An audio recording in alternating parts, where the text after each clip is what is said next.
ဟုတ်ကဲ့အားလုံးပဲမင်္ဂလာပါကျွန်တော်ဒီနေ့တော့ဒီ Speedman application လေးပါနော်ဒီမှာ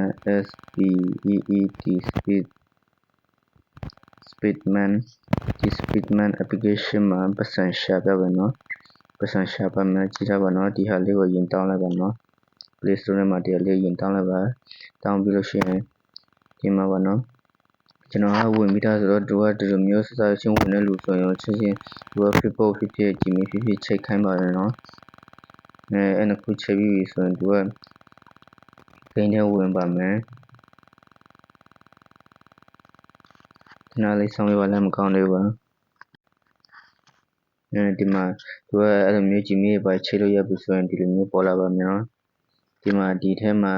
အကုန်လုံးနေရာပတ်စံရှာတဲ့နေရာ3မျိုးရှိရနော်4မျိုးပါဆက်စချင်းဒီလိုမျိုးဝင်လာပြီဆိုရင်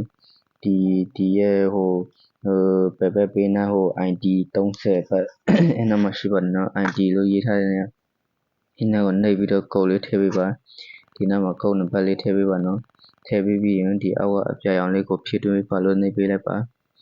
နှိပ်ပြီးလို့ရှိရင်သူကအဲ့လိုမျိုးကိန်းဆော့ရှင်လေးရပါတယ်နော်ကျွန်တော်ဒါလေးထုတ်ပတ်စံထုတ်နေတဲ့အရင်နော်ပြောပြပါမယ်ပတ်စံထုတ်ရခြင်းဒီပတ်စံနေရာလဲပတ်စံထုတ်လို့ရတယ်နော်ဒီမှာပတ်စံထုတ်လို့ရပါတယ်နော်ကျွန်တော်ကတော့ထုတ်ထားပါတယ်ခဏမှပြပါမယ်ဒီမှာဒီနားမှာလဲပွိုင်နေရာမှာလဲပတ်စံထုတ်လို့ရပါတယ်နော်ဒီမှာရမငွေအလုံးကိုထုတ်ရပါဒီမှာထုတ်ရတဲ့နေရာ Prepaid နဲ့ Chumani ထုတ်ရပါတယ်နော်နောက်ပြီးတော့ဒီချက်ထောက်မှာဒီမှာ1000ရှိရင်ဒီမှာလဲလိုက်ပါမယ်နော်လဲဆိုရင်ဒီမှာ21ပတ်ဆိုဒီစုဘူးထဲရောက်လာပါနော်ဒီစုဘူးထဲမှာစုထားပါမယ်နော်နောက်ကျရင်ဒီဝက်ယုံလေးကိုနှိပ်ပြီးတော့ဖောက်ရပါမယ်နော်နောက်ပြီးတော့ဒီမျိုးပတ်စံထုတ်တဲ့နေရာကကျွန်တော်ထုတ်ပြမယ်နော်ဒီမှာ19ပဲထုတ်ပြမယ်နော်ဒီ coin နဲ့မြေပုံကိုအလုံးကိုထုတ်ယူပါဆိုတော့ကျွန်တော် Chumani နဲ့ထုတ်ပါမယ်ဒီမှာထုတ်လို့အောင်မြင်တော့ပါပြီနော်ဟုတ်ပါဒီမှာကျွန်တော်အလုံးပေါင်းစုပေါင်း2344ဆိုတော့ time ပတ်ငွေနော်ထုတ်ထားပါတယ်နော်ဒီမှာကျွန်တော်ထုတ်ထားတဲ့ရက်တွေနေ့တိုင်းရှိရနေ20ရက်နဲ့19ရက်နဲ့18ရက်နေ့တုန်းကကြည့်လိုက်နော်ပတ်ငွေ330အမှ3ခုရှိရနော်90ရပါတယ်နော်ဒီမှာ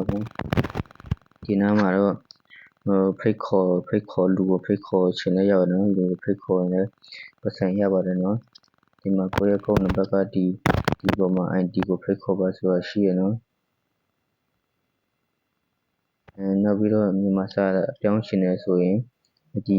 လူပြေးတဲ့နေရာလေးကိုနှိပ်လိုက်ပါနော်နှိပ်ပြီးလို့ရှိရင်ဒီနားမှာ CN ဘာသာစကားစတင်များဆိုရင်ဒီနားမှာနှိပ်လိုက်ပါဒီမှာကိုကြိုက်တဲ့ဘာသာစကားကိုရွေးချယ်လို့ရပါနော်ကျွန်တော်မြန်မာပဲရွေးရဆိုမြန်မာပဲရွေးထားပါတယ်ရွေးပြီးလို့ရှိရင်အောက်မှာတိကျပါလို့နှိပ်ပေးရုံပါပဲနော်ပြီးတော့ကိန်းရလဲလွယ်လွယ်လေးပဲနော်ကိန်းရလဲဒီလိုမျိုးလူကောင်လေးကိုရွှေ့ပြီးတော့ဆော့ပြီးရုံပါပဲနော်ကျွန်တော်ဖုန်းကထိလို့ကျွန်တော်ဒီလောက်လေးပဲဆော့ပြရပါမယ်အားလုံးပဲကျေးဇူးတင်ပါတယ်